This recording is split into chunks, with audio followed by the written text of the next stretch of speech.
စာဝတ်ခြံအစီဘူးနဲ့အစီပြန်အသားရည်ရှိရတဲ့သူတွေအတွက်ဒါမျက်နှာသစ်ဆေးအသုံးပြုပုံကိုဒီနေ့မှာပြောပြပေးပါမယ်။အဲ့တော့စာဝတ်ခြံလည်းထွက်တယ်အစီဘူးတွေလည်းထွက်တယ်မျက်နှာကလည်းတပြင်လုံးအစီအရမ်းပြန်တဲ့သူတွေအနေနဲ့ကျွန်တော်ဒီသူတို့မှာဆိုရင်ကျွန်တော်အဓိကပြဿနာအစီထုတ်တာအရမ်းများနေတာပေါ့။ဒါကြောင့်မလို့ကျွန်တော်ကအစီထုတ်တာကိုထိန်းတဲ့မျက်နှာသစ်ဆေးမျိုးကိုကျွန်တော်မဖြစ်မနေပါအောင်လို့သုံးပေးရမယ်။အဲ့တော့အစီထုတ်တာကိုထိန်းတဲ့မျက်နှာသစ်ဆေးကဘယ်လိုဆေးမျိုးလဲဆိုတော့ကျွန်တော်salicylic acid ပါတဲ့ဒီမျက်နှာသစ်ဆေးမျိုးပေါ့။ဒီလိုမျက်နှာသစ်ဆေးမျိုးကျွန်တော်တို့ကပါဝင်အောင်လို့အသုံးပြုပေးရမယ်။ဒါပေမဲ့ဒီမျက်နှာသစ်ဆေးသုံးတဲ့အခါမှာဒီsalicylicပါတဲ့မျက်နှာသစ်ဆေးတွေကိုကိုမစသုံးနေဆိုရင်နေ့တိုင်းသုံးလို့မရဘူးအဲ့တော့အစာပိုင်းမှာကျွန်တော်တရက်ချားလောက်ပဲတစ်နေ့ကိုတစ်ချိန်လောက်ပဲ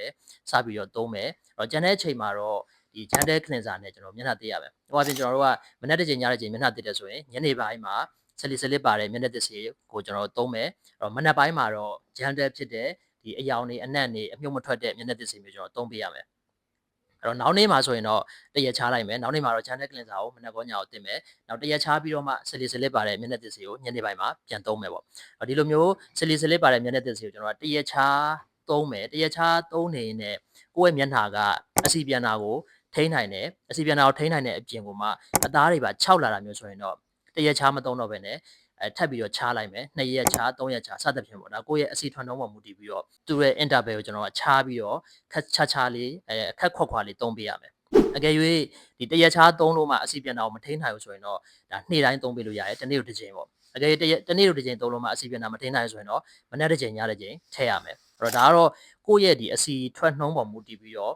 ဒီsalicylicပါတဲ့မျက်နှာသစ်ဆေးကိုကျွန်တော်တို့ကသုံးပေးရမှာဒါဟိုတယောက်နဲ့တယောက်မတူတဲ့အတွက်ကြောင့်မလို့ကိုယ့်အကူပဲသုံးရင်းနဲ့ချိန်ရမှာပေါ့အဲ့တော့ဒီsalicylicပါတဲ့မျက်နှာသစ်ဆေးကိုစသုံးခြင်းမှာမနေ့တစ်ချိန်ညတစ်ချိန်သုံးတာမျိုးတွေနေ့တိုင်းသုံးတာမျိုးတွေတော့မလုပ်သင့်ဘူးအဲ့တော့ပြန်ပြောမယ်ဆိုရင်တရက်ချားအရင်စမယ်တရက်ချားနဲ့တော့အစီထိန်းနိုင်တယ်အသား6တာတွေပါဖြစ်တယ်ဆိုရင်တော့2ရက်ချားတော့3ရက်ချားတော့သွားမယ်ပေါ့တကယ်တရက်ချားနဲ့မထိန်းနိုင်ဆိုရင်တော့နေ့တိုင်းသုံးတာမျိုးပြုလုပ်ပေးလို့ရပါတယ်အဲ့တော့နောက်တစ်ချက်ကဒီsalicylicပါတဲ့မျက်နှာသစ်ဆေးတစ်မျိုးတည်းပဲစောင့်ထားလို့မရဘူးအဲ့တော့စီပြန်အသားရည်ရှိတဲ့သူတွေအနေနဲ့salicylicပါတဲ့မျက်နှာသစ်ဆေးအပြင် gentle ဖြစ်တဲ့မျက်နှာသစ်ဆေးတစ်မျိုးပါတွဲပြီးတော့ကျွန်တော်စောင့်ထားတင်တယ်အဲ့တော့မျက်နှာသစ်ဆေး2မျိုးစလုံးစောင့်ထားရမယ့်သဘောပေါ့အဲ့တော့ salicylic ပါတဲ့မျက်နှာသစ်ဆေးတစ်တဲ့ရက်အချိန်ဆိုရင်gentle cleanser သုံးစရာမလို salicylic ပါတဲ့မျက်နှာသစ်ဆေးမတစ်တဲ့အချိန်တွေဆိုရင်တော့ gentle cleanser သုံးပေးရမယ်။ဒီလိုမျိုးမျက်နှာသစ်ဆေးနှစ်ခုကိုကျွန်တော်တွဲပြီးတော့သုံးပေးရမှာပေါ့။အဲ့တော့ဒီsalicylicပါတဲ့မျက်နှာသစ်ဆေးကို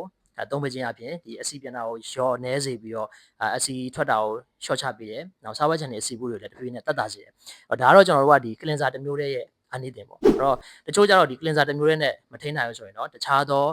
ကုသမှုတွေပြုလုပ်ရတာမျိုးတွေရှိပါတယ်ဒီ skin care နဲ့မထိန်းနိုင်ဘူးဆိုရင်တော့ကျွန်တော်တို့ဆေးကန်းတွေမှာဆရာဝန်တွေနဲ့တိုင်ပင်ပြီးတော့မှကိုယ့်ရဲ့စားဝတ်ချန်တွေအစီဘူးတွေအစီပြန်တာတွေကိုကျွန်တော်တို့တခြားသောကုသမှုတွေပြုလုပ်လို့ရပါတယ်ပြီးတော့ဆိုရင်ဒါအစီပြန်တဲ့သူတွေစားဝတ်ချန်ရှိတဲ့သူအစီဘူးရှိတဲ့သူတွေအနေနဲ့ဒီမျက်နှာသစ်ဆေးကို3 တက်လောက်ပြီးလို့ယူဆပါတယ်အားလုံးကျေးဇူးတင်ပါတယ်